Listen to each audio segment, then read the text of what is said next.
Oke, selamat malam. Assalamualaikum warahmatullahi wabarakatuh. Mudah-mudahan aman. Saya share screen Waalaikumsalam dulu. warahmatullahi wabarakatuh. Salam. Oke, ini saya tutup dulu. Ini tutup dulu. Ini tutup. Ini tutup. Ini room. Oke, buka. Oke, kita lanjut ya. Open course ITTS ACID. Minggu lalu kita udah ngebahas soal domain name system DNS. Saya lagi bikin. Nih bentar, saya kasih pilihan aja ya mau kita bahas apa bentar. Saya ngeliat chatnya mana sih? Chatting. Ini dia chat. Oke. Saya sambil monitoring chat ya. Pertanyaannya nanti apa yang mau saya bahas dulu nih. Ntar kita masuk ke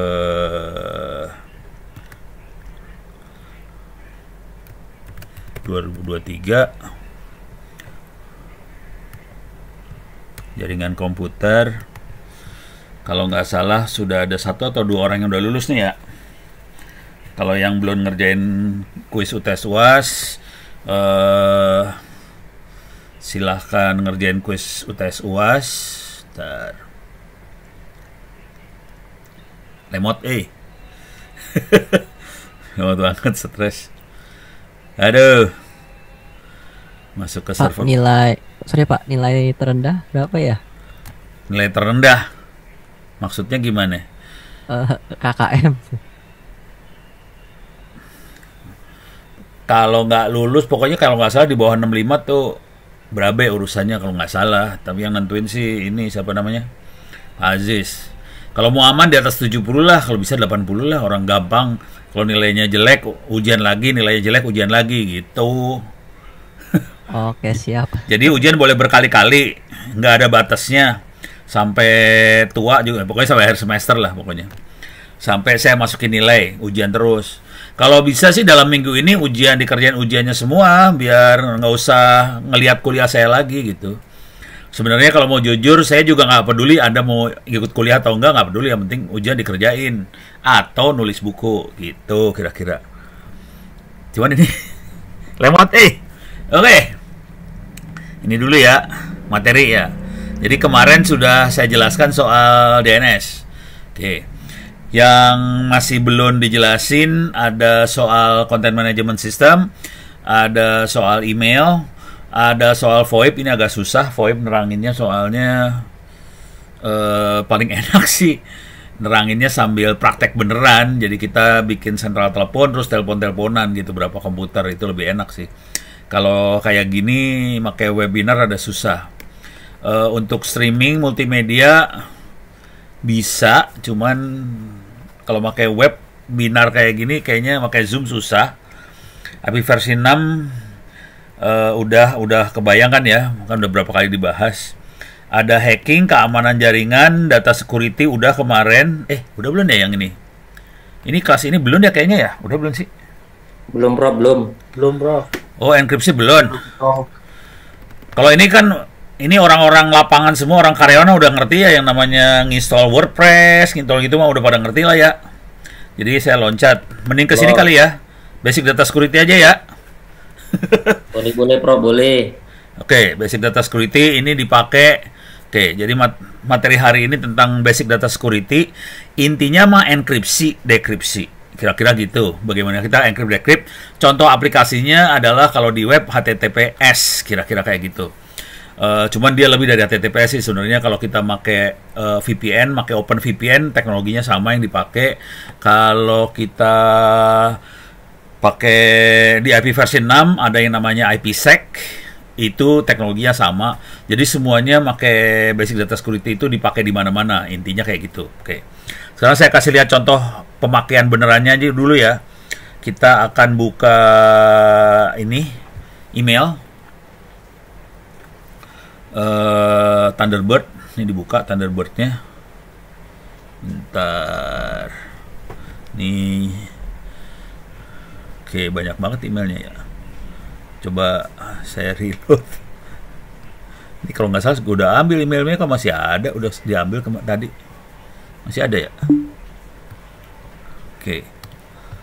Ini masih ada email. Oh, tadi mengambil tapi gagal. Karena ada mail-mail yang ngirim mail gede-gede pada, aduh ampun deh, orang-orang pada ngirim mail gede-gede semua. Ini pada ngirim mail gede. Pada nggak mikir ya.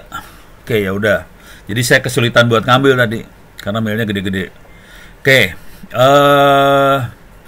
saya akan ngasih lihat contohnya enkripsi dekripsi pakai email biar gampang. Kalau kondisi kayak gini dia nggak ada enkripsinya. Kalau mau ngelihat, jadi enkripsi dekripsi di email nggak ada urusannya sama server mail mana yang kita pakai. Jadi ini kalau Anda ngelihat, ini mail saya pakai Thunderbird, dia bisa baca mail ono Indonet, dia bisa baca mail ono ITTS, dia bisa baca ono.purbosecurity.id, dia bisa baca ono.w.purbo1gmail.com. Jadi dia bisa baca semuanya. Oke. Kita bisa nambahin security, enkripsi di atas ini semua. Jadi nggak ada urusan pakai mail server mana, nggak peduli dia. Dia bisa jalan di atas itu. Oke. Nah, fitur itu salah satunya adanya di Thunderbird. Kalau di Android, kalau nggak salah namanya K9, K9, punya fitur yang sama kira-kira. Gitu ya. Jadi intinya fitur buat enkripsi tidak berhubungan dengan server mana yang kita pakai sebenarnya. Tapi ini harus di-encrypt masing-masing. Jadi enkripsinya masing-masing. Untuk ngelihat apakah enkripsi udah aktif atau belum, saya klik New Message. Nah, di sini ada, ini nggak kelihatan kayaknya kalau pakai, nggak kelihatan. Ini nggak kelihatan, berarti enkripsi tidak diaktifin di sini. Di Ono Indonet nggak diaktifin. Coba kalau saya ke ITTS, ini diaktifin nggak ya? Iyalah. Ini ITTS nggak aktif juga. Oke. Jadi belum diaktifin semua.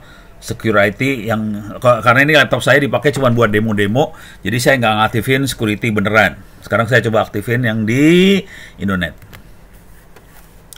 Jadi Ono Indonet ID akan saya aktifin emailnya.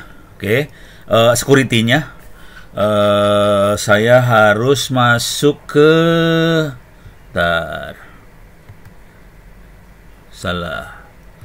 Tes. Masuk. Tesnya masuk, jangan khawatir. Saya harus masuk ke setting account-nya. Mana setting account? Ini kalau nggak salah, ini dia. Oke.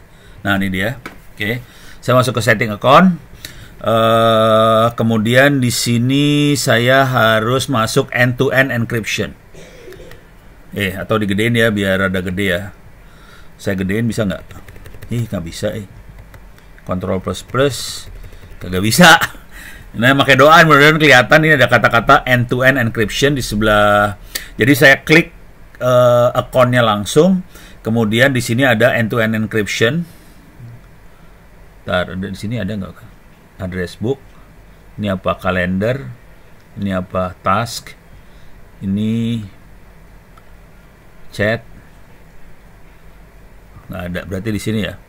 Oh, ini dia ada account setting. Bisa digedein nggak?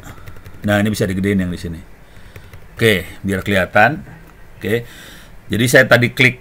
Jadi balik lagi ya. Di sebelah kanan atas dari Thunderbird ada tulisan account setting. Saya klik account setting. Saya gedein. Ctrl plus saya gedein. Nah, di sini ada end-to-end encryption. Kalau saya klik end-to-end encryption, dia bisa ngatur enkripsi end-to-end sama dengan WhatsApp, gitu ya. Jadi sama dengan WhatsApp, kita bisa encrypt end-to-end. Jadi kalau kita komunikasi antara Ono sama siapa, kita berdua bisa saling encrypt satu sama lain, gitu ya. Cuman ini kondisinya saya belum diaktifin. Cara ngaktifinnya saya harus bikin key dulu. Saya akan bikin key nih. Create new PGP key, continue. Saya akan bikin key baru. Key expire dalam waktu 3 hari aja. Karena buat demo doang. Jadi tolong biasain key-nya kalau cuma buat main-main, buat iseng-iseng, dimatiin dalam waktu berapa hari aja. Kalau mau serius buat operasional, kita bisa 1 tahun gitu key-nya mati. harus diperbarui, oke. Dan key-nya ini kita pakai RSA, panjang key-nya 3072, oke. Jadi tool ini sudah ada di Thunderbird. Tool ini biasanya nggak dipasang, ya kadang-kadang dipasang sih, bisa dicek di Gmail apa segala macam, kadang-kadang dia masang, tapi bentuknya plugin. Kalau mau enak sih mending pakai Thunderbird aja sekalian, jadi udah beres semuanya. Saya akan generate key-nya. Generate key, identitasnya Ono Indonet ID, confirm. Saya akan generate key untuk Ono Indonet ID. Itu masing-masing harus di generate key-nya. Ini kelihatan key-nya berhasil dibuat dan expired-nya tanggal 19, sekarang tanggal 16. Tanggal 19 akan expired, oke. Tapi saya udah punya key. Nah, sekarang kalau kita komunikasi, kita harus kirim key-nya ini ke orang yang kita tuju. Oke. Misal, jadi saya mau komunikasi sama siapa gitu ya. Saya akan bikin new message. Oh, salah. Nah, di sini new message. Saya ke siapa misalnya, ke Ono ITTS, ke Ono Indonet, ke Ono Gmail. Oke. Saya harus ngirimin public key. Ini ada attach. Saya klik di sini, saya akan kirim public key-nya. Oke. Nah, ini dia nempelin public key-nya. Ini saya kasih aja subjeknya public key Ono. Kira-kira kayak gitu. Ini saya kirim. Dengan cara ini, mereka akan dapetin public key-nya Ono. Dengan kalau mereka sudah punya public key Ono, dia akan ngirim email ke Ono dan di encrypt. Dia akan pakai public key Ono tadi untuk encrypt emailnya ke Ono dan hanya Ono yang bisa baca. Jadi kuncinya di situ sih sebenarnya. Jadi dia akan punya public key dan private key. Private key-nya Ono yang pegang. Public key-nya semua orang bisa pegang.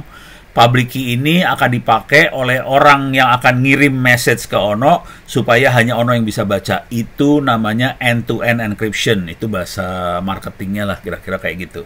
Oke. Nah, kalau kita lihat di sini ada di bawah.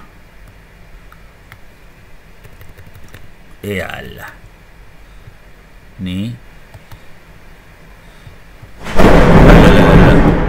Serem banget. Ini ada ini. Oke, bisa nggak saya open pakai text editor aja? Open. Ini dia. Ini public key saya. Udah dibuka. Bentuk public key seperti ini. Oke. Dengan key ini kita bisa bikin tanda tangan digital juga sih. Jadi tanda tangan digital juga tekniknya pakai public key, private key, udah gitu tanda tangan digital. Oke. Nah, nanti bentuknya kayak gitu, bentuknya tanda tangan digital yang bener. Cuman nanti kalau kita ketemu sama orang-orang di kantoran, di kementerian, di lembaga-lembaga kayak Depkominfo, apa segala macam, mereka akan bilang tanda tangan digital bentuknya QR code. Nah, itu yang salah sih sebenarnya. Tapi boleh buat gampangin orang, mereka teman-teman BSSN bilang tanda tangan digital bentuknya QR code, padahal tanda tangan digital bentuknya kayak gini nih ntar. Sebenarnya kayak gini bentuknya. Tapi tulisannya bukan public key. Tanda tangan digital tulisannya nanti begin PGP digital signature apa kayak gitulah. Tapi ada tulisan digital signature. Kalau ini tulisan public key. Jadi kita tahu bahwa itu public key, nanti bentuknya kayak gini nih nanti tanda tangan digital. Oke. Nah, kalau di sini bisa lihat tanda tangan digital QR code biasanya bentuknya yang diperkenalkan sama teman-teman di BSSN itu bentuk, bukan yang ini ya, ini salah nih tanda tangan digital ngaco. Ini ngaco. Nah, ini nih. Ini yang ini nih tanda tangan digital kayak gini ya. Seringkali dikenalkannya kayak gini nih tanda tangan digital. Oke. Nanti konsepnya, nah ini tanda tangan digital. Nah, kesalahan fatal yang terjadi, bisa digedein nggak? Uts.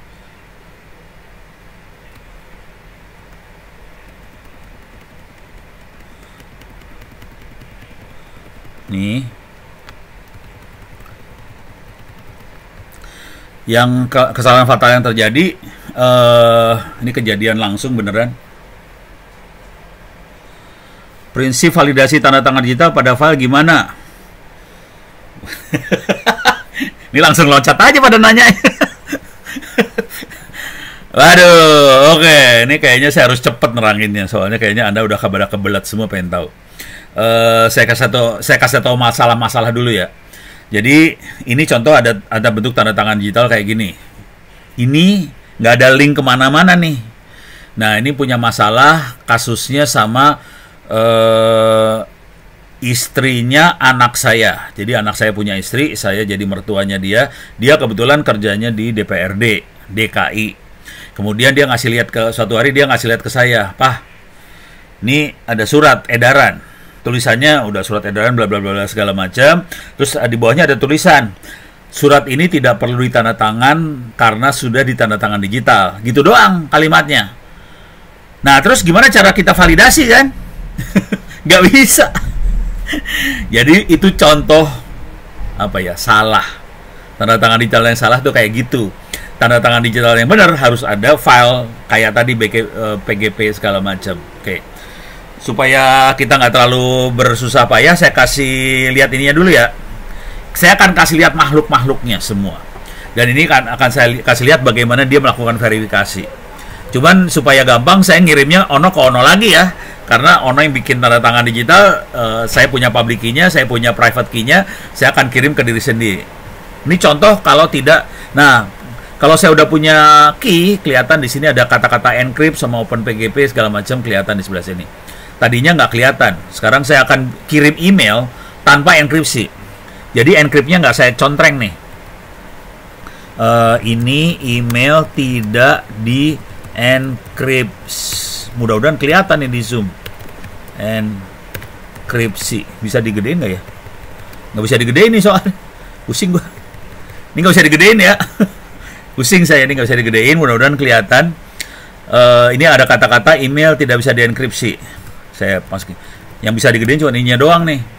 Jadi teks di tulisan ini bisa digedein, tapi yang subjek nggak bisa digedein. Nah, di sini kalau saya klik OpenPGP ini saya oh, dia harus ke sini rupanya. Iyalah, salah.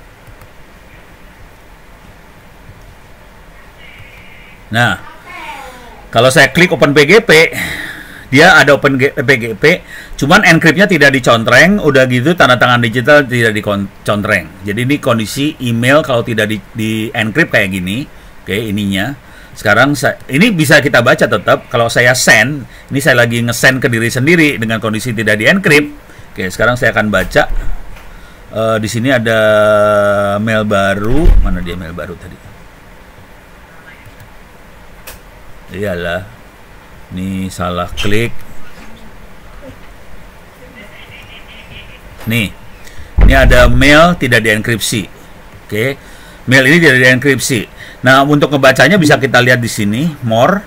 Saya akan view source. Kita langsung lihat source emailnya. Nih, saya gedein di sini. Ini source emailnya.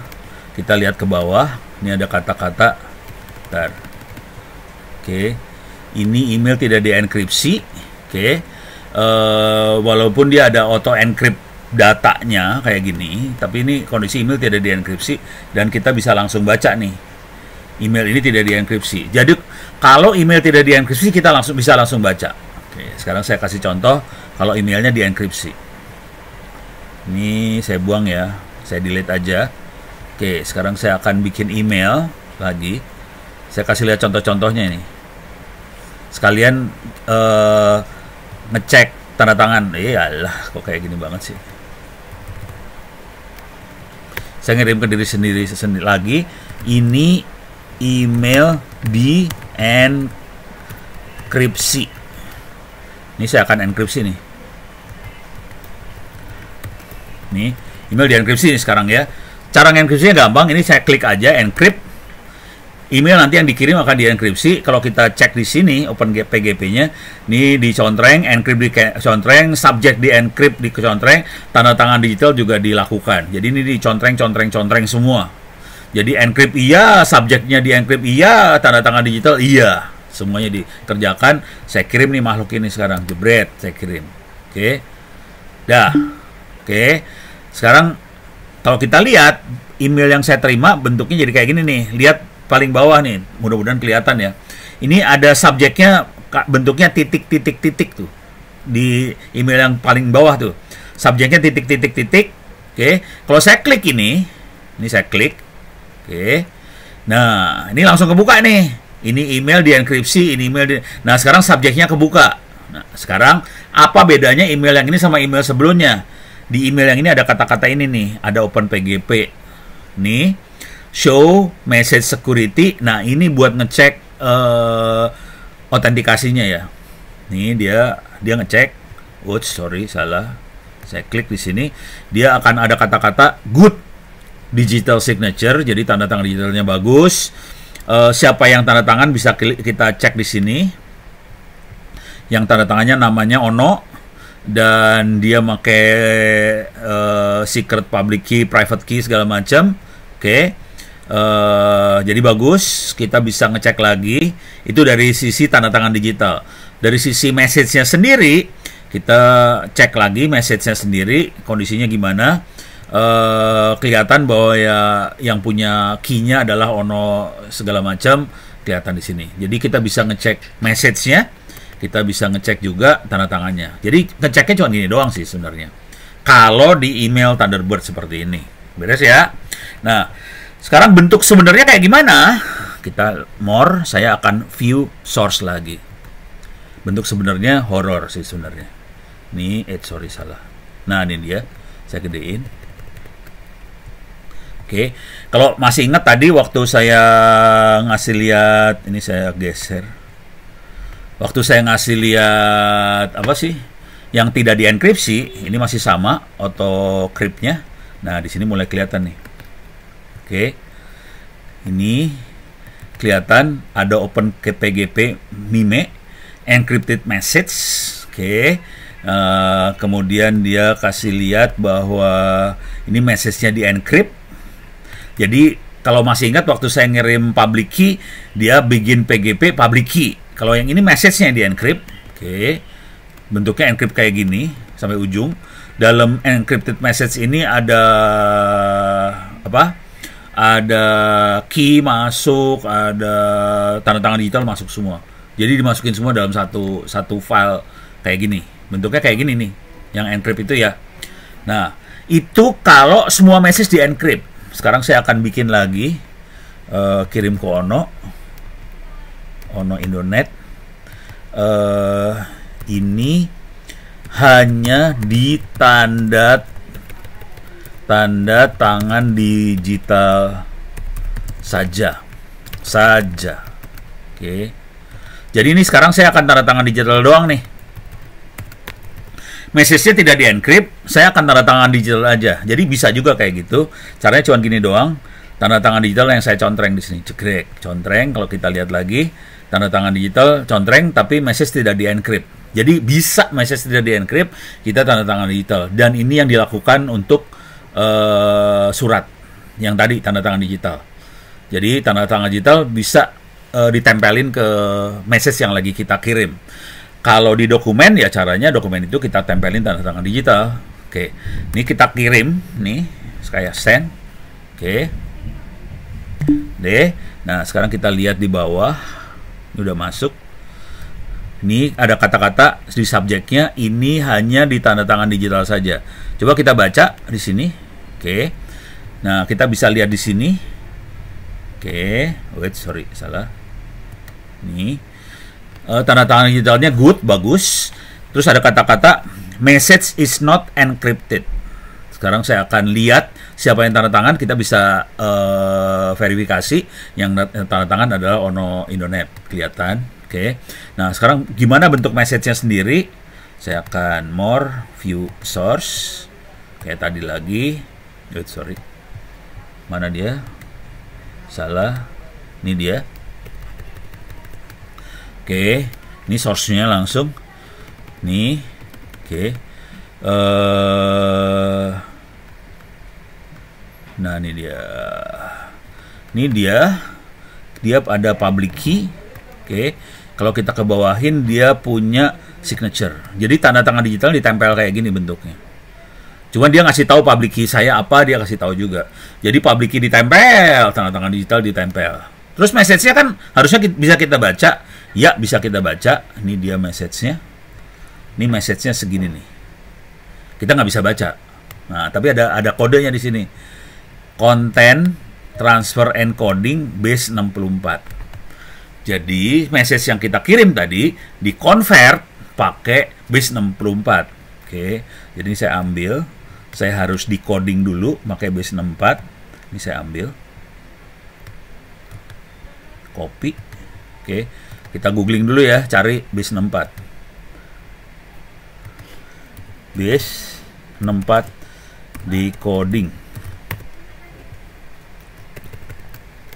Oke, ini ada base64decode.org, bisa encode, bisa decode. Kita decode from base64 format, saya paste di sini. Oke, saya ke bawahin. Oke, sekarang kita decode. Oke, udah. Coba kita lihat hasilnya kayak gini. Ini hanya di tanda tangan digital saja, jadi kita bisa baca.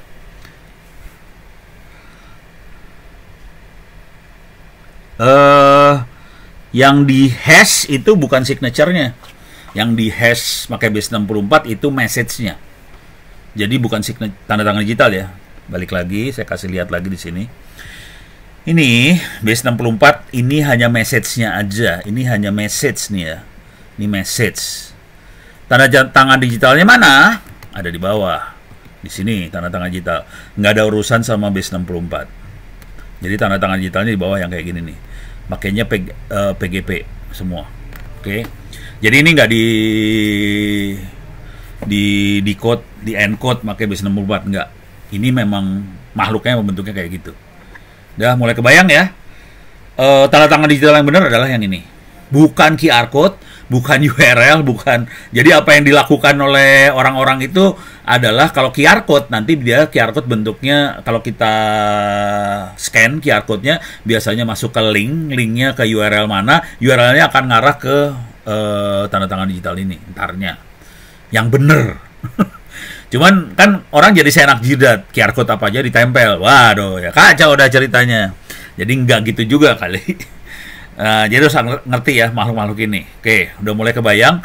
Makhluk ini dipakai untuk dokumen dan sebagainya. Nah, teman, sebelum saya terlalu jauh, kayaknya saya harus nerangin lebih detail dari makhluk ini, konsepnya dulu. Konsepnya bisa di-download di internet sebenarnya.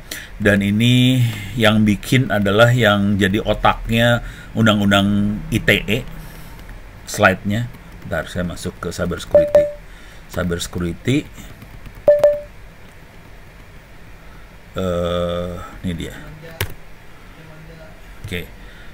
Anda bisa ngelihat di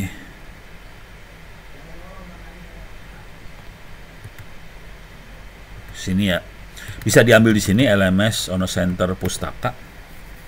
Oke. Alamatnya ini saya paste di chat lah.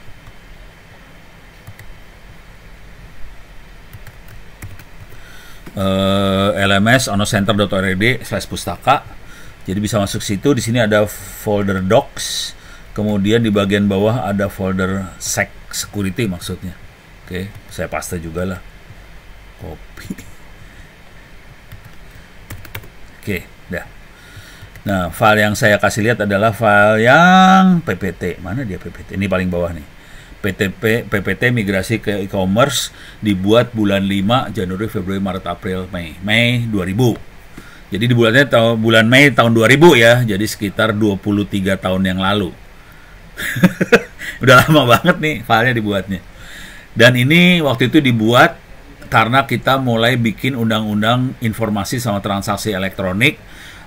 Waktu itu kita lagi ngomong soal e-commerce. Konsep e-commerce-nya agak beda dengan toko online yang sekarang berkembang sih sebenarnya. E-commerce yang kita kembangin lebih ke arah bisnis sama bisnis. Jadi kita melakukan enkripsi buat bisnis to bisnis, kira-kira kayak gitu. Cuman kita akan loncat aja, semua e-commerce-nya kita loncat. Saya akan langsung ke urusan transaksi elektroniknya. Oke, ini dia. Public Key Infrastructure Certificate Authority, yang bikin namanya Bapak Arianto Muktiwibowo, bisa di search di Google orangnya, Arianto Muktiwibowo, nih dia, nih orangnya, nih gambarnya, masih muda, ini nisannya, udah meninggal. Jadi beliau udah meninggal, dan beliau ini adalah, jadi dia sama saya seumuran, nggak beda jauh sih sebenarnya. Dia dari UI, dia waktu itu sekolahnya di NUS, di National University Singapore. Udah gitu dia yang bikin konsep untuk transaksi elektronik. Jadi kalau Anda kenal yang namanya Undang-Undang Transaksi Elektronik, transaksi elektroniknya adalah otaknya beliau, orangnya ini, gitu ya. Ya, legendnya Fasilkom UI, kira-kira kayak gitu, tapi udah meninggal sih. Pesan dia terakhir ke saya cuman gini doang, no, tolong ilmu saya disebarin. Oke, jadi saya nyebarin, tetap namanya dia tetap saya tempel, karena emang dia otaknya, dan dia yang jadi otak dari Undang-Undang Transaksi elektroniknya dia. Oke, nah konsepnya kira-kira kayak gini, ada Public Key Infrastructure sama Certificate Authority, kira-kira kuncinya di sebelah situ. Kalau mau ngelihat hasil akhirnya, ini ada di Microsoft, apa ya ini teh? Microsoft, browsernya Microsoft lah, Explorer kalau nggak salah. Terus juga ada di Netscape. Netscape udah nggak ada, ini juga udah berubah Explorer. Kalau kita ngelihat di, bentar saya lihat dulu ya, bentar balik lagi. Ini kelihatan ada Internet Zone, paling kelihatan di sini lah. Di sini ada sertifikat, Your Certificate, People, Website, sama Signer.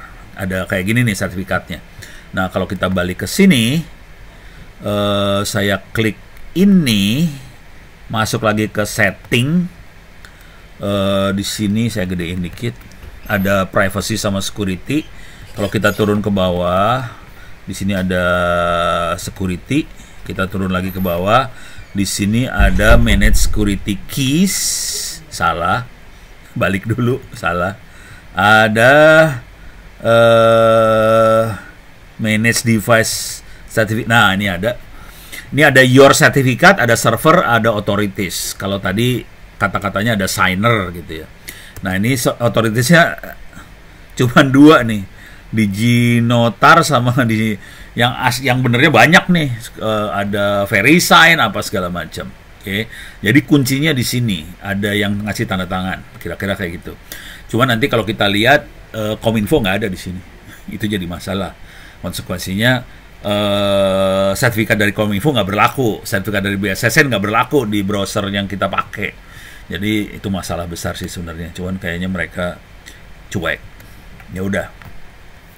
Kalau kita lihat dari sisi keamanan, isunya ada 4 yang benar. Pada zaman dulu kala kita ngomongnya kayak gini. Kalau sekarang Anda cari di Google, ini 20 tahun yang lalu ya, kita ngomongnya privacy, autentikasi, integritas, sama non-repudiation. Iya, BSSN udah buat, tapi nggak ada di browser. Itu yang jadi masalah.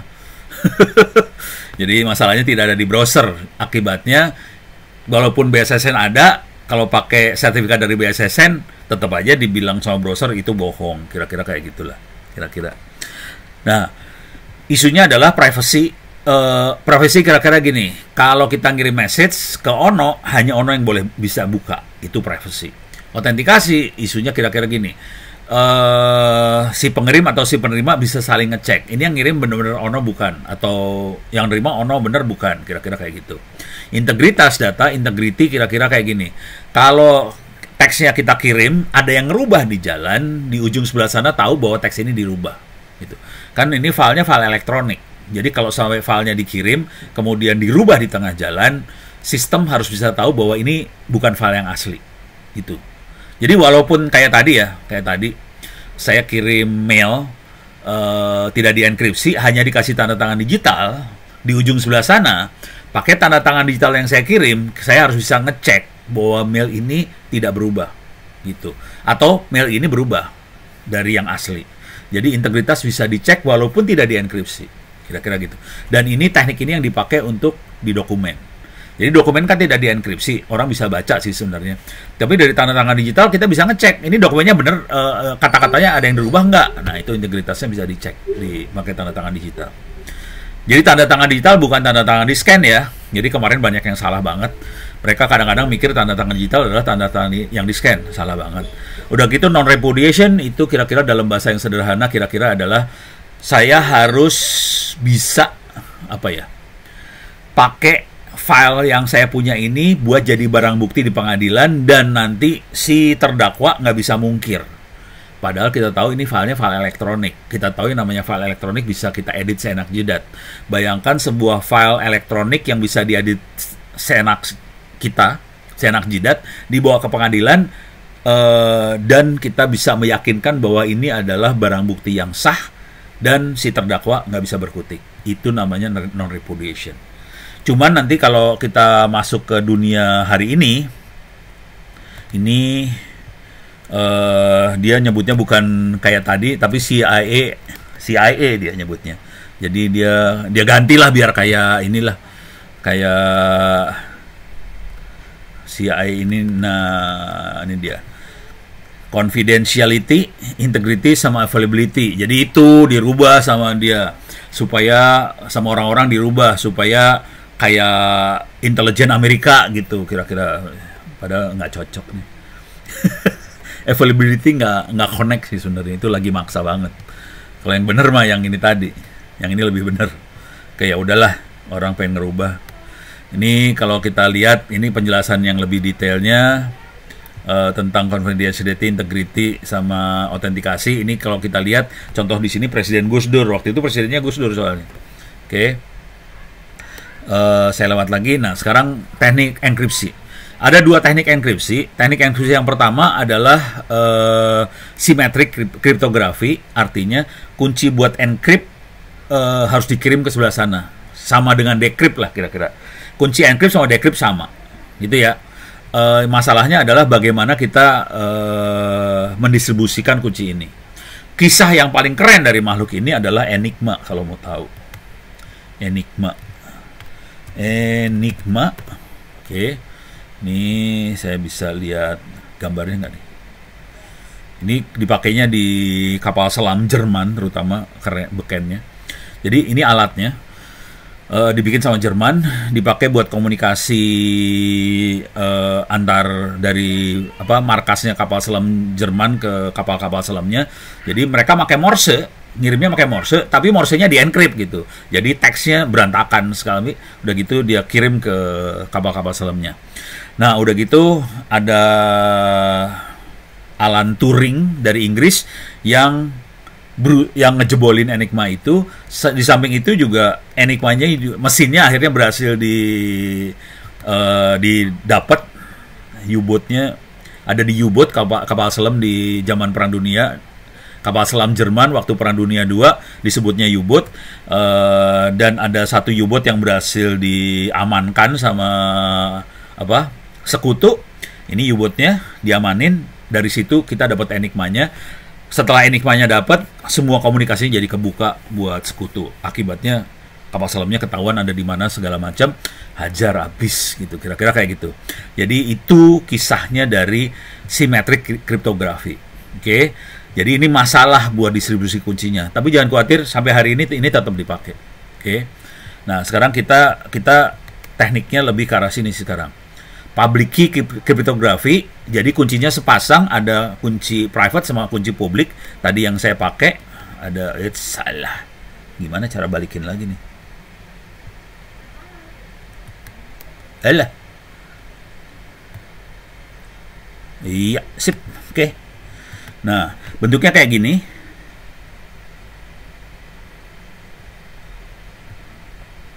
Oh, sorry. Oke. Jadi ini ada public sama private.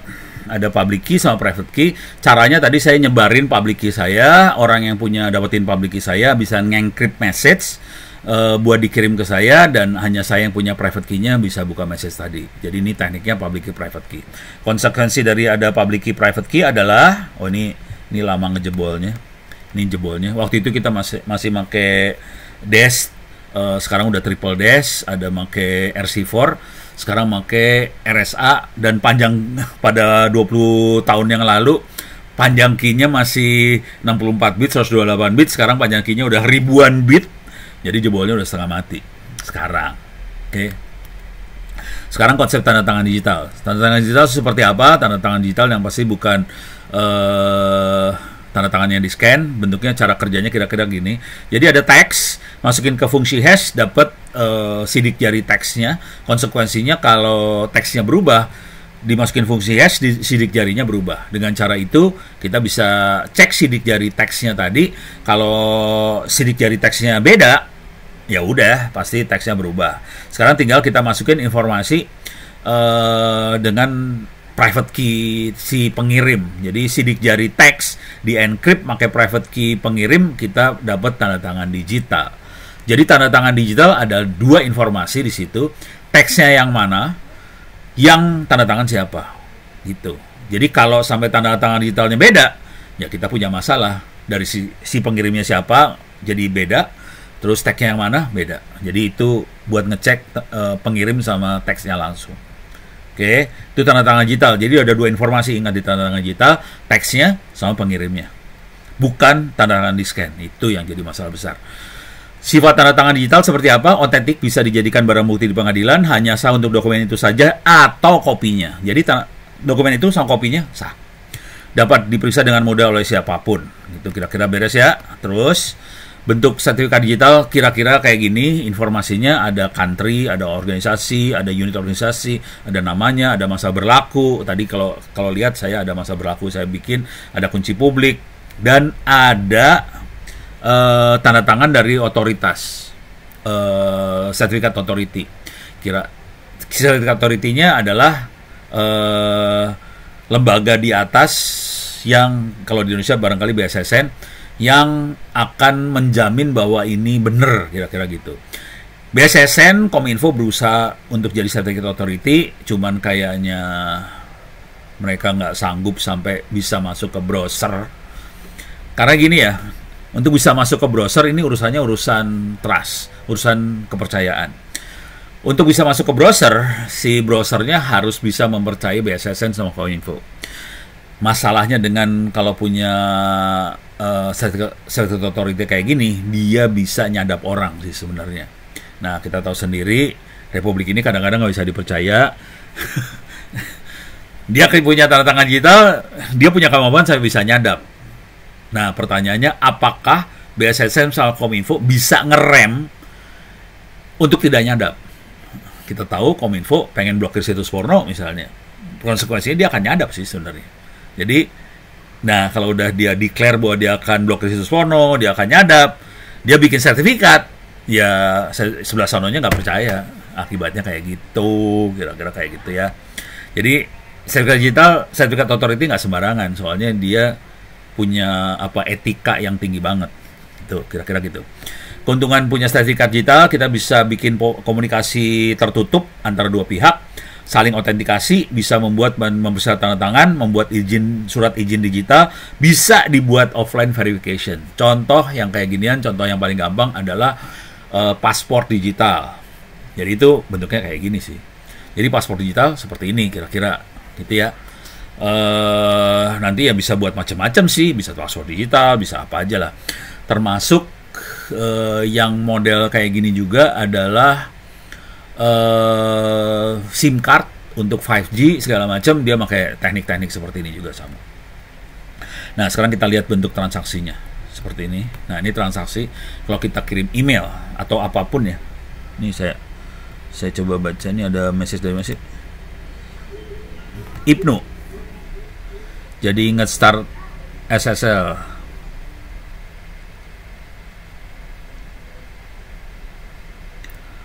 Kalau tanda tangannya harus ada authority-nya seperti prinsipnya SSL pada web, bukan end-to-end encryption.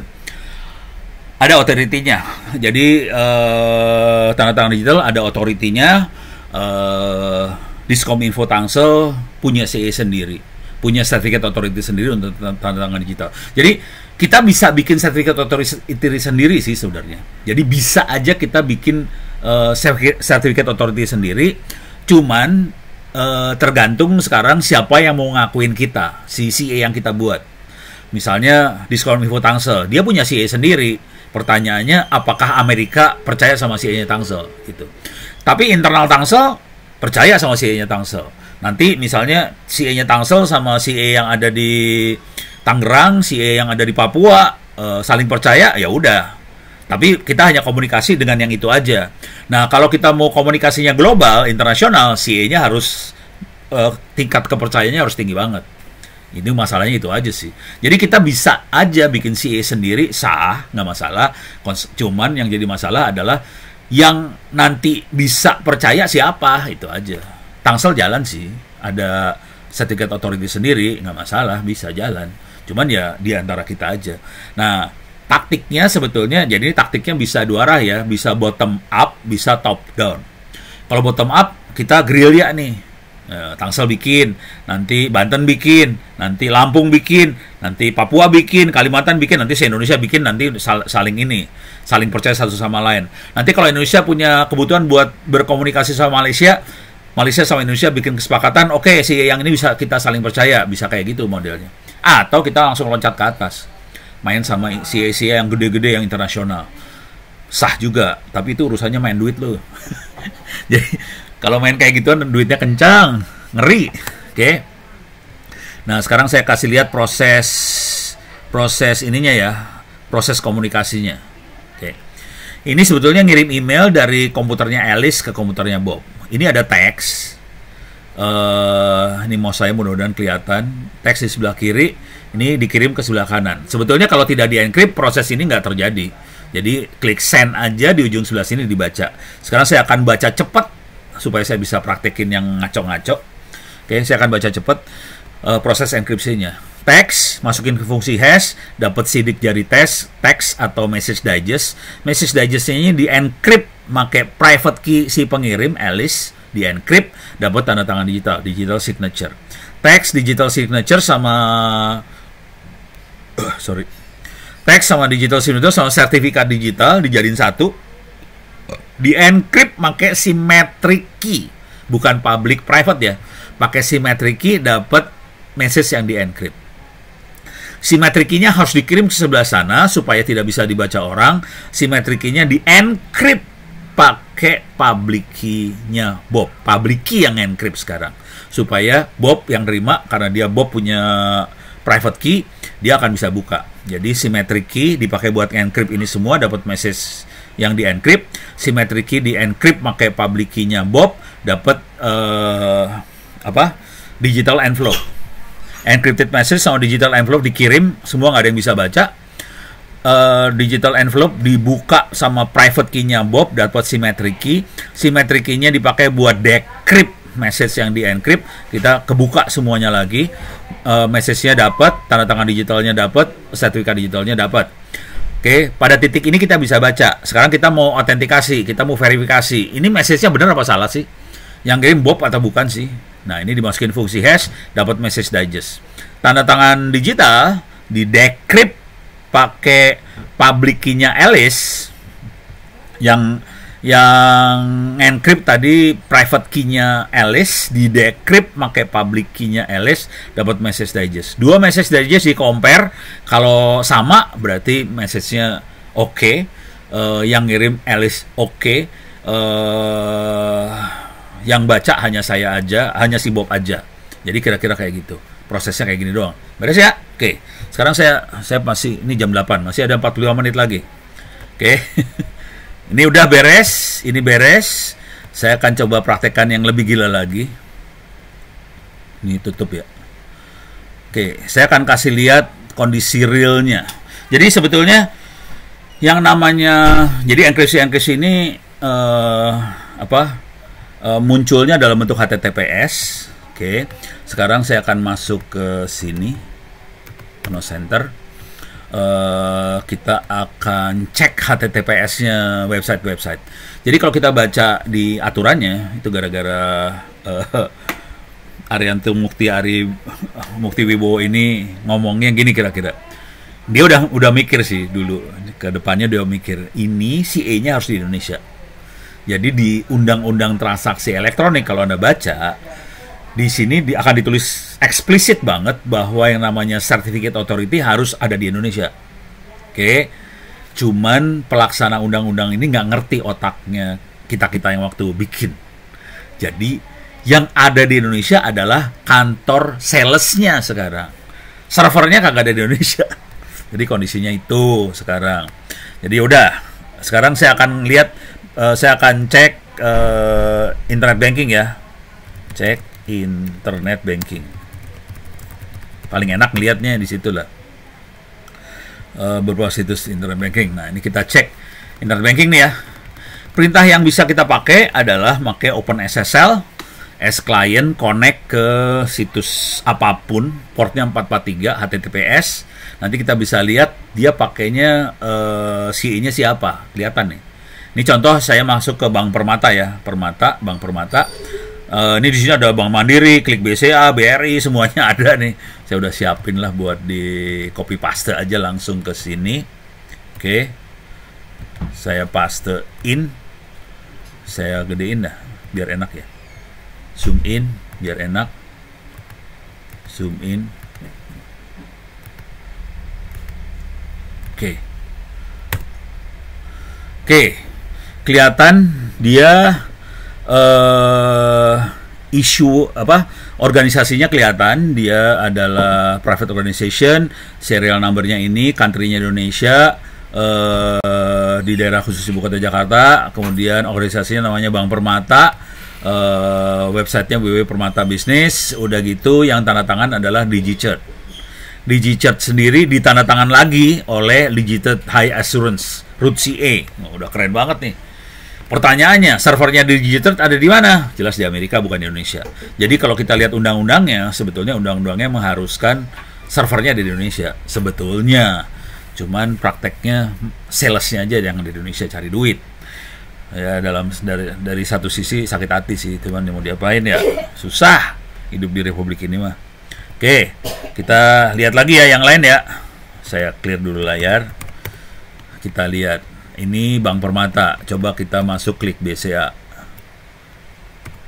Klik, bentar. Nggak hafal. Copy paste aja lah biar gampang ya. ibank klikbca.com. Nanti kita bisa lihat BRI, apa segala macam. Jadi bisa dicek satu-satu sih. Kita bisa lihat dia makainya siapa.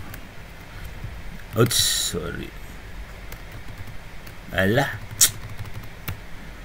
Buang. Oke. Klik kanan paste. Sama DigiCert juga yang dipakai. Oke. Jadi Klik BCA sama. Dan ini kalau kita lihat dia ngasih tahu sertifikatnya bentuknya kayak gini ya. Dia ngasih tahu lagi apa nih? Pakai TLS, bisa kelihatan semuanya lah. Oke.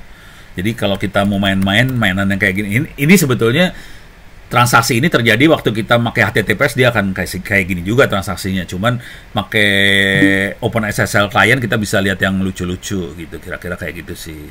Oke. Nah, sekarang kita coba cek lagi. Ini Klik BCA sama DigiCert sama Klik BCA sama Bank Permata pakai DigiCert. Kita cek BRI. Bank-bank gede kita cek dulu ya. Iseng. Kita cek BRI, dia makainya apa? Sama DigiCert juga. Jadi rata-rata bank pakai DigiCert. Kayaknya DigiCert ini lumayan bonafit. Kita lihat Mandiri makainya apa? Saya nggak tahu, nggak apa. Sorry, clear dulu layar biar enak. Klik kanan paste. Alah.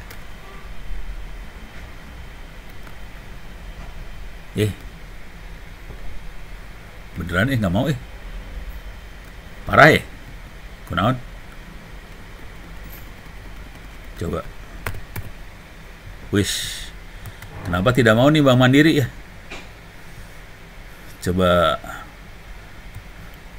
BNI. Kenapa Mandiri? Apa yang terjadi dengan Mandiri ini? Coba lihat BNI. Sama DigiCert. Tapi nggak tahu nih Mandiri kenapa nggak mau ya. Nah, cek aja lah. Pokoknya kira-kira kayak gini ya. Perintahnya OpenSSL spasi s_client spasi minus connect minus spasi terus nama URL-nya. Oh, udah nggak ada internet bankingnya. Ya udah. Oke. Ini bisa dicek semua, Bang. Sekarang kita coba cari yang lain ya. Cek Lazada. Oke, dia pakai siapa nih Lazada? Bisa dicek semuanya. Nah, yang seru kalau kita lihat pemerintahan nih. Jadi undang-undangnya kan mensyaratkan itu harus pakai Certificate Authority di Indonesia ya. Nah, kita ini makanya beda ya. Oh, Lazada tuh Alibaba tuh. Baru tahu gue. Jadi Lazada ternyata anaknya Alibaba dan dia pakai global sign. Ya siapa tuh global sign nggak tahu lah, bisa dicari-cari ntar. Bisa. Jadi kita bisa ngeliat yang lucu-lucu di sini. Saya baru tahu sih Lazada. Kalau Bukalapak kayaknya buatan Indonesia. Topet nggak tahu sekarang jadi punya siapa. Clear layar. Kalau ini masih Indonesia nih. Cuman dia makainya Sektigo, RSA, apa segala macam kayak gini ya. Oke. Jadi dia makainya yang ini nih. Makainya Komodo. Oke. Jadi dia pakai Komodo nih. Oke, coba kita. Jadi si Bukalapak pakai Komodo. Coba kalau Ono makainya Komodo kalau nggak salah. Coba kita cek onocenter.or.id. Oke. Sama Bukalapak ya. Jangan khawatir, Ono dengan Bukalapak satu level. Kira-kira kayak gitu. Oke, kita coba cek lagi. Topet punya siapa? Pakai apa nih? Jadi kalau kayak gitu lucu-lucu nih. Oke. Tokopedia pakainya Digichart. Jadi kayaknya Topet selevel dengan bank. Kayaknya Topet sama Grab atau Gojek ya? Topet, Gojek sama Bank Jago tuh kayaknya karena dia pakai Bank Jago juga, makanya dia pakai Digichart kali ya. Jadi Anda bisa ngecek ini semua. Sekarang kita masuk ke perusahaan negara. Ini ada Telkomsel, saya iseng aja Telkomsel pakai siapa, bisa kita cek juga. Clear layar. Paste. Digichart. Oke. Jadi yang secure banget pakainya Digichart. Nah, sekarang kita lihat pemerintah. Kominfo pakainya siapa? Kominfo. Clear layar. Paste. Nah, ini pembuktian. Dia konsisten dengan peraturan sendiri nggak? Kira-kira gitu kan? Pakainya Digichart, saudara-saudara.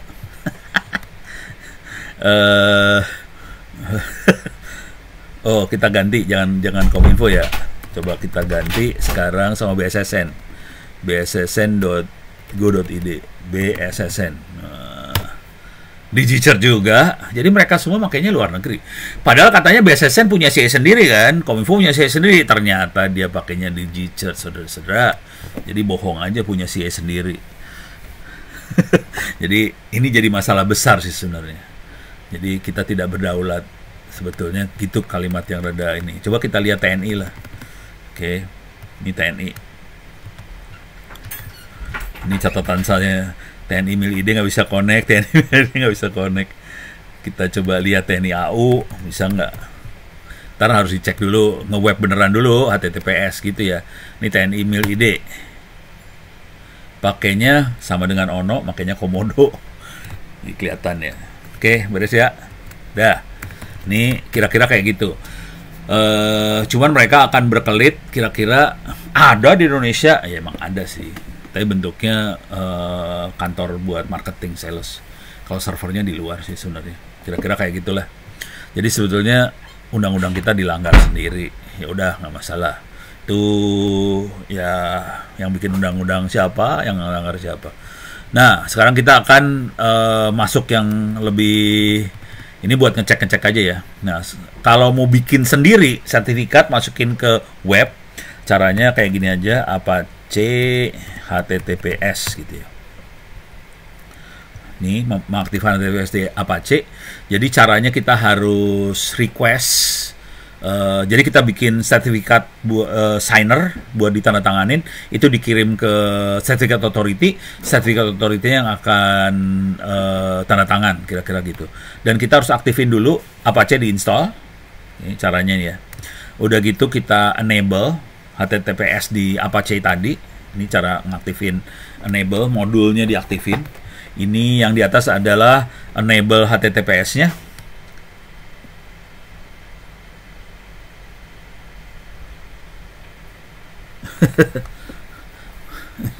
Iya, emang kayak gitulah. Ini harus di enable. Ini di server si ini ya. Ini adalah di server Apache-nya. Nah, ini saran aja kalau buat yang bikin sertifikat.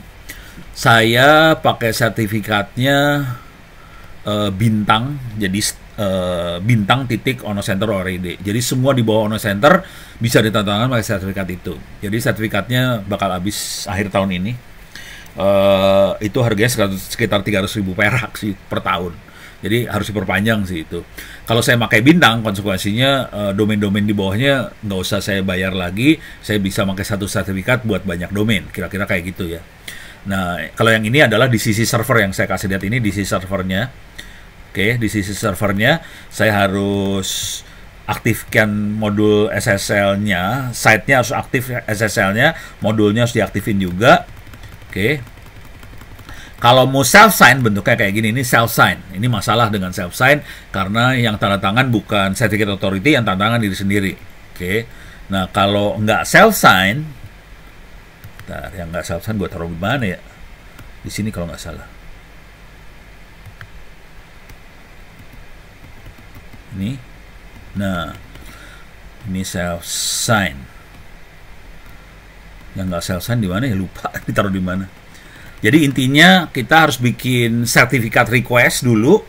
Sertifikat requestnya diupload ke salesnya si website yang mau nanti tanda tangan. Nanti dia akan ngeluarin sertifikat yang sudah tanda tangan. Oke. Jadi bentuknya CRT itu sertifikatnya. Ini yang Apache key ini adalah private key-nya kita. Gitu kira-kira kayak gitu. Nah, waktu kita mau request sign-nya, di mana ya? Saya lagi.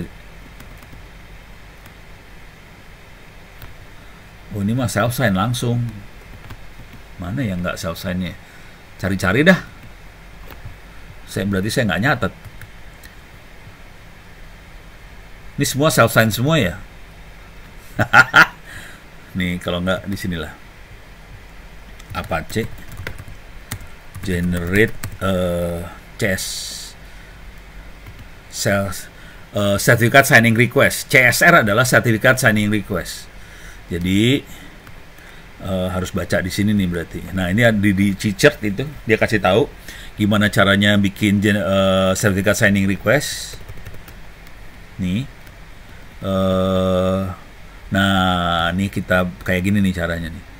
Jadi kita harus ngeluarin sertifikat signing request. Tapi kalau kita udah pernah punya sertifikat, kita tinggal renew aja sih sebenarnya. Jadi ini nggak pernah dikerjain lagi. Kita tinggal renew, tapi nanti dia akan kasih sertifikat baru. Sertifikat itu yang harus ditanam di server Apache kita ya. Itu ya. Jadi CSR adalah sertifikat signing request yang kita kirim ke providernya. Nanti providernya akan ngirim CRT-nya. Sertifikatnya. Bentar. Harus baca kayak ginian nih. Mabok bacanya. Saya juga mabok. Tapi ya udah berhasil sih. Nah, nanti dia akan ngirim ini sertifikatnya. Ya, ini key-nya kita buat waktu kita bikin sertifikat. Key-nya itu private key yang ini ya. Ini private key nih. Ini key-nya ini private key. Cuma di kita doang. Jangan dikirim ke semua orang nggak boleh dapat key tadi, hanya kita yang boleh punya key tadi. Untuk e-commerce servernya baik Apache atau Nginx? Nginx, iya, tergantung ini udah pertanyaan agama. Mau Apache atau Nginx itu agama urusannya. Jujur saya pakai Nginx kalau saya streaming video. Nginx lebih bagus kalau streaming video. Apache saya pakai soalnya nggak pusing. Jadi banyak software content management system CMS, content management kayak WordPress segala macam, dia nggak rewel dengan Apache. Jadi saya biasanya pakai Apache kalau yang normal-normal. Cuman kalau buat streaming video saya akan pakai Nginx. Cuman kalau mau kenceng websitenya nggak pakai dua-duanya, pakai Lightspeed apa gitu namanya, lupa kemarin deh. Coba eh, Light Speed kalau nggak salah, web server ya. Oh, kayak gini tulisnya, Light Speed web server. Ini Apache, ini kencang kalau yang ini. Ini asli, ini web server ini kencang, cuman fiturnya tidak sebanyak Apache, tapi dia kencang banget. Oke. Jadi ini si Lightspeed ini lebih kencang daripada Apache, cuman dia lebih kencang juga daripada Nginx, gitu ya. Open Lightspeed. Oh, Lightspeed berbayar. Oh, oke. Pakai Open Lightspeed. Pokoknya saya pernah nyoba pakai, kayaknya yang saya pakai Open Lightspeed sih. Soalnya saya sekarang banyak pakai Apache-nya, soalnya kan cuma buat demo-demo doang. Jadi saya pakai Apache supaya nggak rewel, kira-kira kayak gitu. Oke, saya akan, ini beres ya urusan yang ini. Oke, saya akan masuk ke, soalnya saya cuma punya waktu sekitar 30 menit lagi. Saya akan masuk ke, bentar, mana?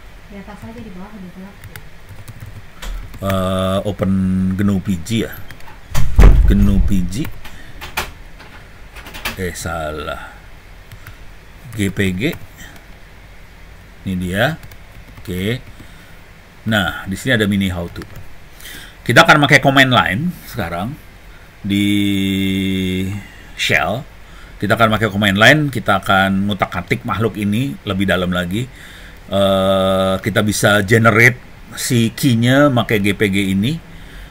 Bisa di generate key, tapi ini kayaknya udah pernah di generate. Coba saya lihat dulu ya. Ini cara ngegenerate-nya cuman jalanin ini aja ya, gen key atau full gen key. Nanti kita harus ngisi enkripsinya pakai apa, namanya siapa, mau panjangnya berapa. Defaultnya sekarang bukan 2048 tapi 3000 berapa gitu sekarang ya. Nah, terus real name, emailnya harus dikasih. Ini buat identitas. Saya nggak akan praktekin. Saya mau ngecek dulu key yang saya punya apa aja. Jadi saya ambil ini, saya pakai command line di sini, paste. Jadi saya punya dua key, dua-duanya sudah expired. Ini kelihatan expired bulan 10 tanggal 16. Ini expired bulan 11 tanggal 8. Sekarang bulan 11 tanggal 16. Jadi dua-duanya udah expired. Oke. Jadi key saya udah expired. Ini sengaja sih emang key ini cuma buat percobaan-percobaan aja. Saya bikin expired cuma berapa hari doang. Nah, sekarang saya berarti harus bikin key lagi. Oke, saya akan bikin key lagi supaya saya punya key yang tidak expired. Saya gain key lagi, berarti real name Ono W Purbo, emailnya ono@indo.net.id,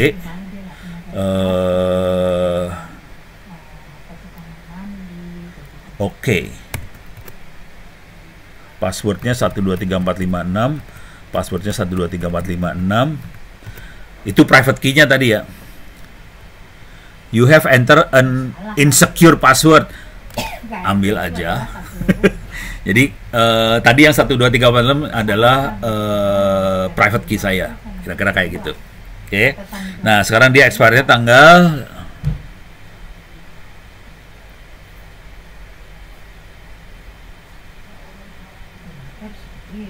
expired tanggal 15 sih. Coba bentar. Clear. Coba saya list lagi.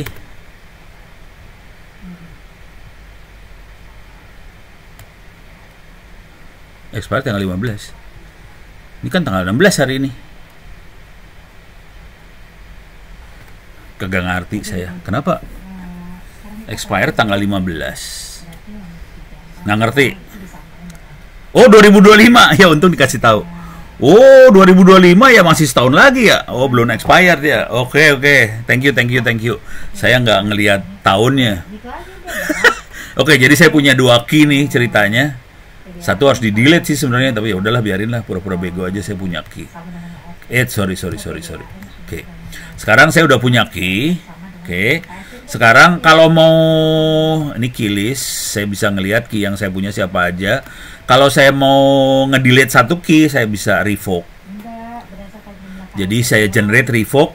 dan revoke key-nya ini bentuknya nanti GIF file GPG disebarin ke semua orang. Nanti orang yang punya file revoke tadi kalau di import nanti key saya yang ada di dia akan di delete, kira-kira kayak gitu. Jadi bisa revoke. Oke. Nanti bentuknya kayak gini. Ini buat revoke. Oke. Kita juga bisa publikasi public key kita bisa taruh di server. MIT pasang server buat tempat naruh key. Cuman saya pusing nih gara-gara naruh di sana. Karena saya waktu itu masih blow on. Saya bikin expirednya nggak expired, ya, kacau banget tuh. Atau kita bisa ekspor. Oke. Saya akan kasih lihat caranya ekspor ke export key. Bentar, ini public key yang diekspor kan? Nih publikasi public key. Oke, saya bisa ekspor. Coba saya kasih lihat. Copy paste dulu ya sini ya. Ekspor. Oke.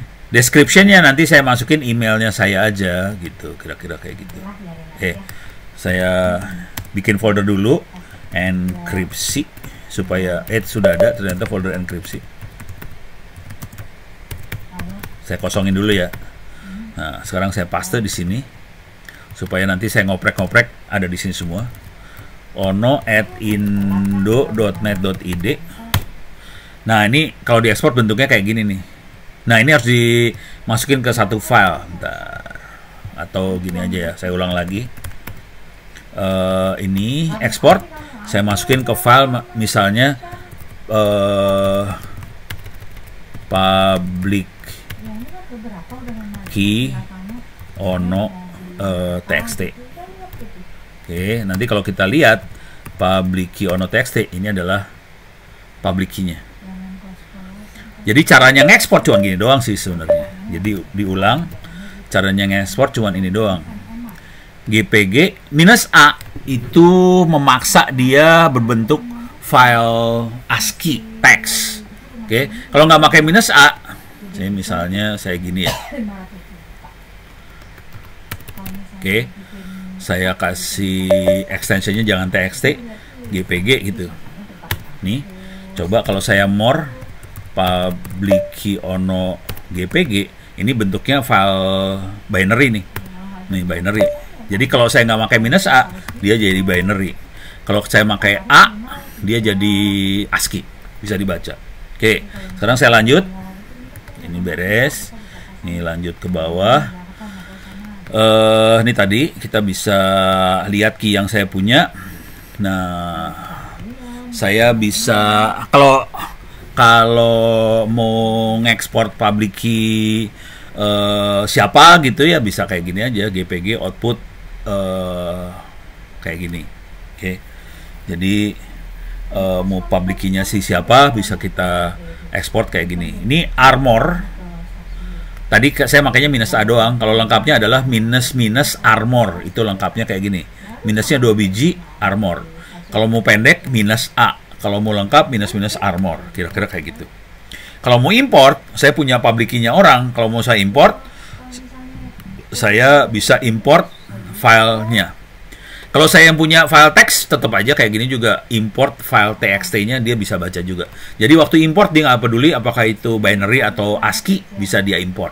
Jadi ini caranya import-export. Kira-kira kayak itu. Jadi kalau kita punya public key dari orang, kita bisa masukin. Kalau kita mau ngirim ke orang, bisa ekspor. Oke, beres ya. Nah, sekarang saya akan encrypt-decrypt. Saya kebawahin biar cepet. Nah, ini konsep. Nah, kalau kita perhatikan di sini, di GPG yang ini, kita di sini komunikasi tanpa CA. Jadi ini nggak ada CA loh, hati-hati. Gimana caranya kita bisa percaya satu sama lain? Caranya adalah kita ngasih trust. Edit key. Dan udah gitu, saya akan tanda tangan key tadi. Jadi tanda tangan bahwa saya percaya sama dia. Gitu. Jadi kalau kita tanda tangan, kita ngasih tahu bahwa kita percaya. Nanti waktu kita kirim key ini ke orang lain, orang lain bisa ngelihat, oh si Ono percaya sama dia. Kalau Ono percaya, saya juga mau percaya. Jadi ini teknik yang lain untuk menyebarkan kepercayaan satu sama lain. Caranya kita sign, tanda tangan satu key disebarin ke orang. Jadi bisa teknik kayak gitu. Kalau yang lebih resmi pakai CA, yang tanda tangan CA. Kalau ini Ono yang tanda tangan. Jadi user tanda tangan buat user lain. Sah, bisa juga. Nanti orang user lain bisa tanda tangan lagi. Jadi kalau banyak yang tanda tangan, berarti orang ini bisa dipercaya sama orang-orang yang lain. Key ini bisa dipercaya, kira-kira kayak gitu. Jadi ini adalah teknik memberikan kepercayaan ke sebuah key. Oke, jadi caranya edit key. Udah gitu, waktu diedit key-nya sign. Hati-hati kalau kita main sign ini, kita harus benar-benar yakin bahwa kita tanda tangan bisa dipercaya. Kalau enggak, berbahaya ntar urusannya. Beres ya? Nah, terus di save, jangan lupa. Terus kita bisa kirim key-nya ke siapa gitu ya. Nah, sekarang kita akan encrypt decrypt sebuah teks. Nah, ini yang seru di sini. Ini ada encrypt, -e itu encrypt, -d decrypt. Kalau -a itu file enkripsinya berbentuk ASCII. Terus -r penerimanya siapa? -r-nya bisa diulang, -r Ono, -r siapa, -r siapa, -r siapa. Jadi -r-nya bisa lebih dari satu file bisa dikirim ke banyak orang. Nah, ini ibaratnya gini lah, seringkali kalau kita di kantor, seringkali yang dilakukan adalah file di zip, udah gitu dikasih password. Gitu ya. Tapi kan nggak ada jaminan bahwa yang bisa buka siapa. Misalnya kita pengen filenya hanya bisa dibuka sama A, B, C, D. Lah kalau passwordnya jebol, bocor, kan orang lain bisa buka. Kalau yang ini, kalau pakai teknik ini, oke, yang bisa buka hanya yang ada di -r aja. Jadi teknik encrypt decrypt ini bisa menggantikan file zip di password sih sebenarnya. Gitu ya. Apalagi kalau hari ini yang namanya file zip file zip kan udah nggak ada. Hari ini kan file zip udah keuntungannya nggak banyak banget. Soalnya kan kita internetnya udah kenceng banget. Harddisk sudah gede-gede. Jadi ngapain file di zip? Kira-kira kayak gitulah. Jadi akibatnya kita encrypt decrypt aja, tapi kita pastiin di encrypt decrypt penerimanya siapa. Dengan cara itu kita bisa menjamin yang bisa buka adalah penerima-penerima tadi aja.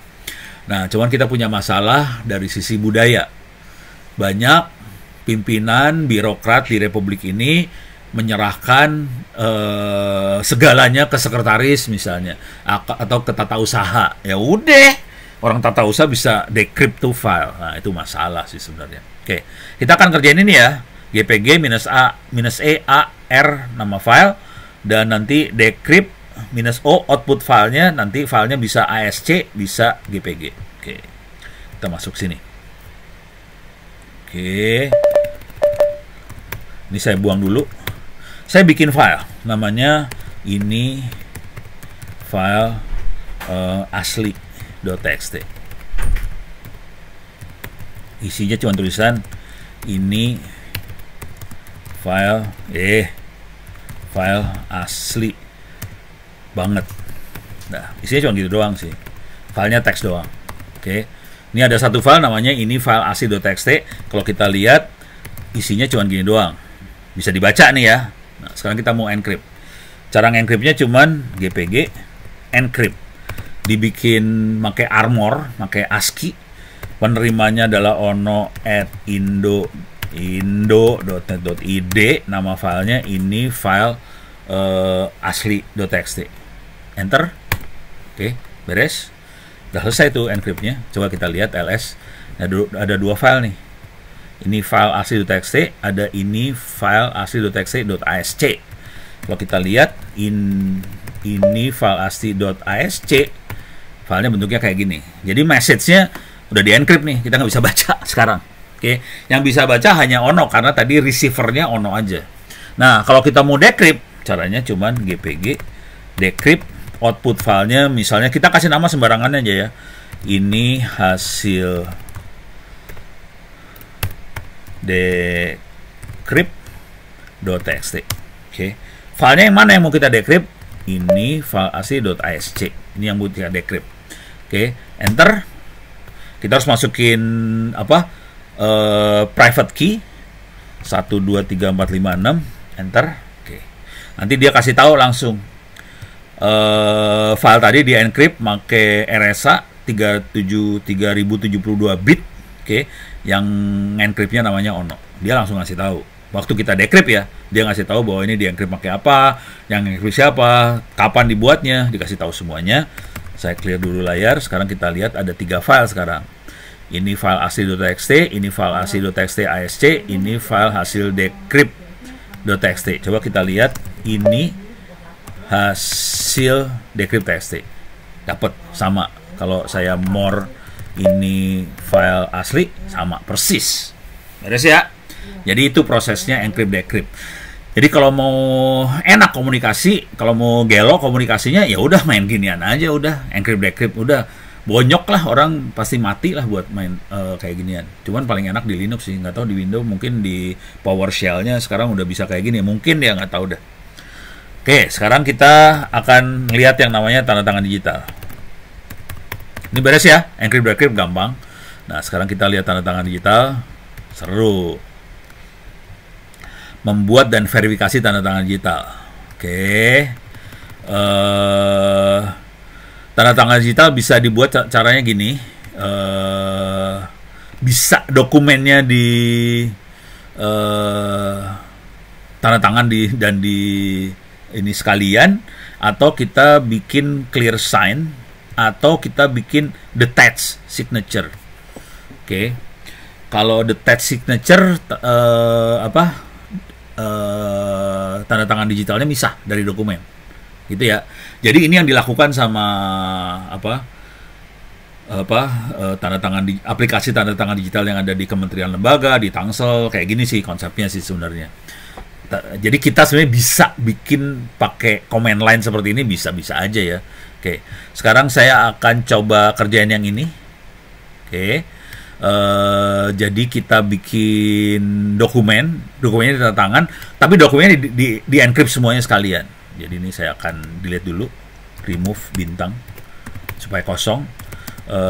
Ini dokumen, doc gitu ya, txt aja lah, txt ya. Ini dokumen, clear layar. Ada satu file namanya ini dokumen. Oke. More, ini dokumen txt, ini bentuknya isinya cuma kayak gini doang.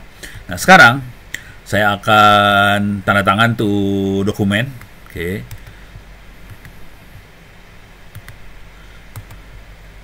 Oke.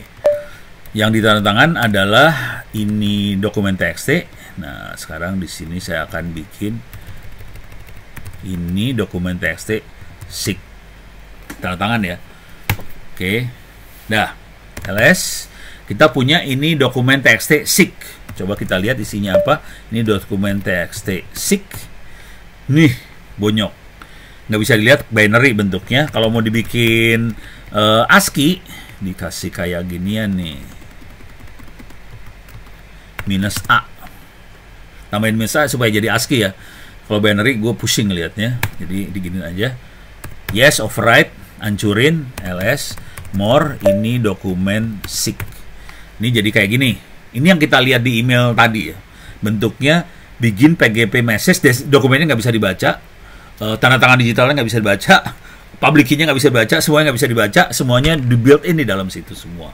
Oke. Sekarang kita akan decrypt makhluk ini, caranya cuman gini aja. Nih. Oke. Jadi ini dokumen teks SIG-nya. Nah, sekarang outputnya kita ganti nama beda. Kita ganti nama yang beda ya outputnya.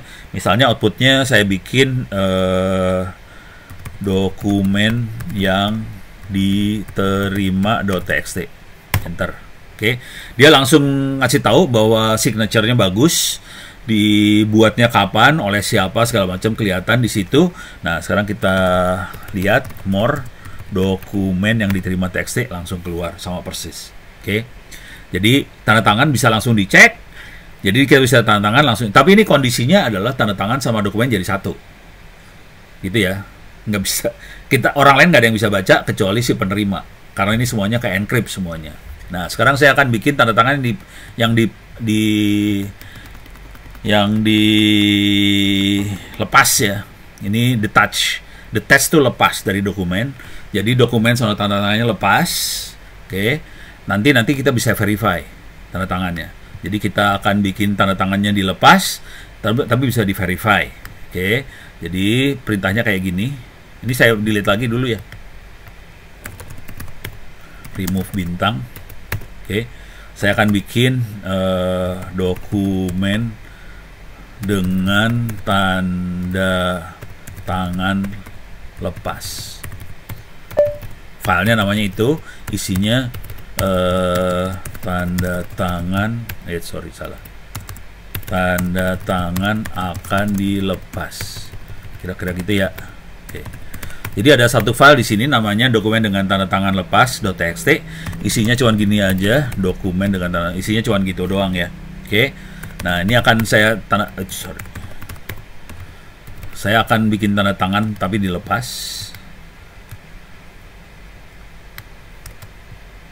Copy. Paste. Jadi ini docnya adalah dokumen dengan tanda tangan lepas. File tanda tangannya misalnya tanda tangan dokumen SIG.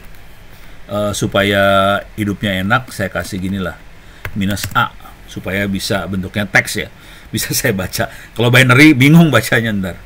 Oke, saya enter, beres. ls, sekarang ada tanda tangan dokumen SIG. Ini filenya, ini tanda tangan dokumen SIG. Kalau kita lihat isinya more, tanda tangan dokumen SIG, dia langsung keluar begin PGP signature. Ini signature-nya lepas dari dokumen. Konsekuensinya adalah kalau kita mau ngirim, kita harus ngirim dua-duanya. Dokumen kita kirim, tanda tangan kita kirim. Nanti di ujung sebelah sana kita bisa ngecek apakah dokumen ini benar-benar tidak dirubah di tengah jalan. Dari tanda tangannya kita bisa cek. Tapi ini tanda tangan harus dikirim barengan sama dokumen-dokumennya. Itu ya. Tanda tangannya bentuknya ASCII kayak gini, bisa kelihatan, tapi orang nggak tahu isinya apa sebenarnya. Nah, udah gitu, kita akan verifikasi. Verifikasinya cuma gini doang sih sebenarnya.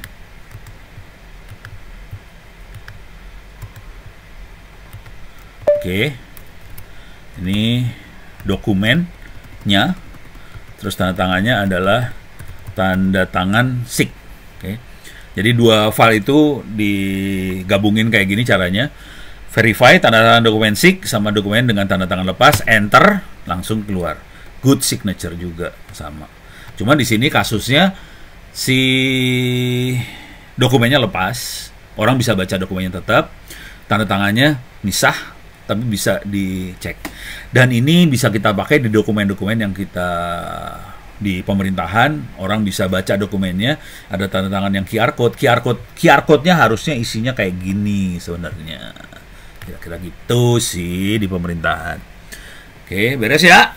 Sampai sini ada pertanyaan kagak? Waktu tinggal 5 menit soalnya. Panjang ya?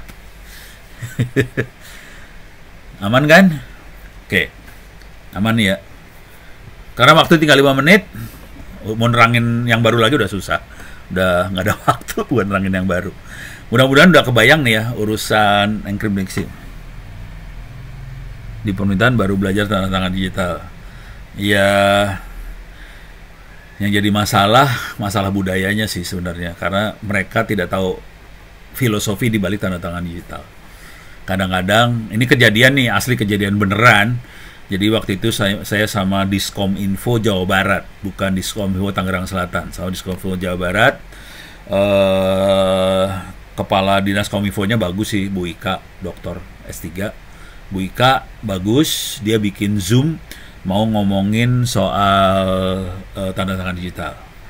Yang bicara dua, satu dari BSSN, satu lagi Ono. BSSN ngomong tanda tangan digital adalah bentuknya QR code. Udah gitu saya orangnya kan suka iseng banget ya. Di Zoom itu saya nanya, saya bikin dokumen, terus saya tanda tangan dalam scanan, saya taruh di dokumen itu. Saya nanya di Zoom, apakah dokumen ini sah atau tidak sah? Sebagian besar peserta bilang dokumen dengan tanda tangan di scan sah. Nah, itu masalah. Jadi banyak orang tidak tahu yang namanya tanda tangan digital. Sebagian besar orang nyangka tanda tangan digital adalah tanda tangan di scan ditaruh di dokumen, padahal salah.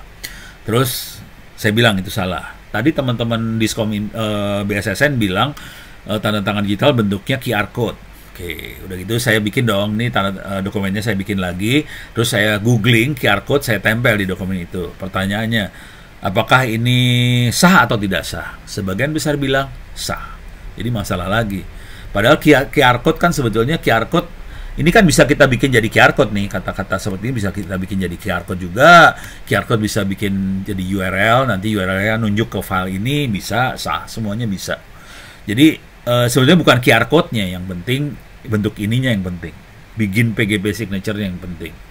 Jadi orang banyak yang salah kaprah, akibatnya fatal sih sebenarnya. Nah, karena waktu tinggal 3 menit lagi, saya kasih, kalau nggak ada pertanyaan, saya kasih lihat kondisi nilai ya. Gue pengen tahu aja. Sebetulnya Fatah nggak perlu ngerjain ujian juga, karena dia udah bikin buku nih sebenarnya. Tapi nggak apa-apa lah, biar Fatah pinter.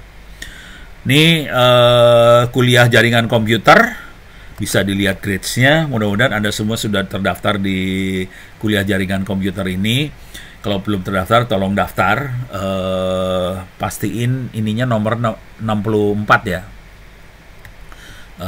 Pelajaran nomor kuliah nomor 64. Ini ada 29 orang yang sudah terdaftar. Oke. Kita lihat yang udah lulus siapa aja nih ya. Ini lagi pengakuan dosa lo pada, emang enak. Oke, harus taruh di sebelah sini nih. Oke, sebagian besar masih belum lulus. Ini nilai akhir masih 10. Tolong dilihat namanya ada di sini nggak ya? Coba. Ini tolong lihat namanya ya. Wildan anak reguler. Dia sudah ngerjain UTS, dan Wildan itu akan ngasih workshop. Kalau ngasih workshop, nilainya bisa dikatrol jadi 100 di UTS-nya. Oke. Jadi perjanjian saya ke anak reguler, kalau anak-anak karyawan juga mau juga boleh. Kalau Anda ngasih workshop, UTS saya katrol jadi 100 atau 90, tergantung workshopnya bagus apa kagak. Oke, tapi dinaikkan antara 90 sampai 100 gitu ya. Ini masih Givari mau ngasih workshop, boleh. Atur sama GG ya. GG itu pustakawan di ITTS, dia yang jadi IO-nya. Ini masih 30. Nah, ini ada Arif Kurniawan. Oke, yang masih baru, yang belum daftar, silakan daftar di opencourse.itts.ac.id, bikin account di opencourse ITTS ACID. Udah gitu search atau saya masukin lah ininya, URL course-nya. Ini URL course-nya. Silakan enroll di URL course ini. Saya posting tuh URL course-nya, yang pasti nomor course-nya adalah 64. Oke. Jadi bikin account sendiri di situ, jangan khawatir emailnya nggak jalan karena emailnya diblokir sama Gmail. Jadi nanti saya approve manual, besok pagi saya approve manual semuanya.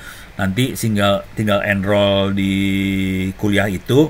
Passwordnya adalah ITTS 2023. ITTS-nya besar ya, ITTS besar 2023. Kerjain semua kuis UTS UAS. Sarannya kerjain UTS UAS, terutama kalau UTS dan UAS-nya dapat 100, Anda dapat nilai 70 sih sebenarnya.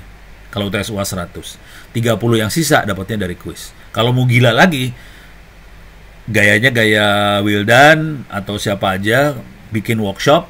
Kalau bagus workshopnya, saya kasih nilai 90-100 UTS-nya. Oke. Jadi ini Arif Kurniawan, ini anak mana nih? Kayaknya ini anak karyawan deh, bukan anak reguler ya. Dapat 91, Anda udah nggak usah kuliah, udah dapat nilai A. Ya cuma satu orang yang dapat nilai A sih. Cuman itu doang. Ini pertanyaannya untuk absen yang dihitung masuk semuanya ya. Jadi jujur saya nggak peduli absen sih sebenarnya. Ono nggak peduli absen. Jadi mau ikutan. Jadi gimana saya ngecek absen Zoom kan saya juga nggak ngecek. Saya nggak pernah bikin absen sih.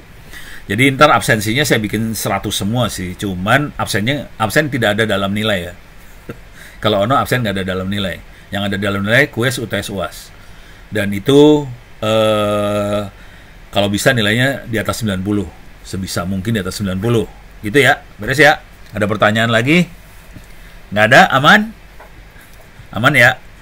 Tolong register dari sekarang. Tolong kerjakan kuis UTS UAS dari sekarang. Boleh berkali-kali. Kalau nilainya jelek, kerjain lagi. Jelek, kerjain lagi. Jelek, kerjain. Yang saya ambil adalah nilai tertinggi. Gitu ya.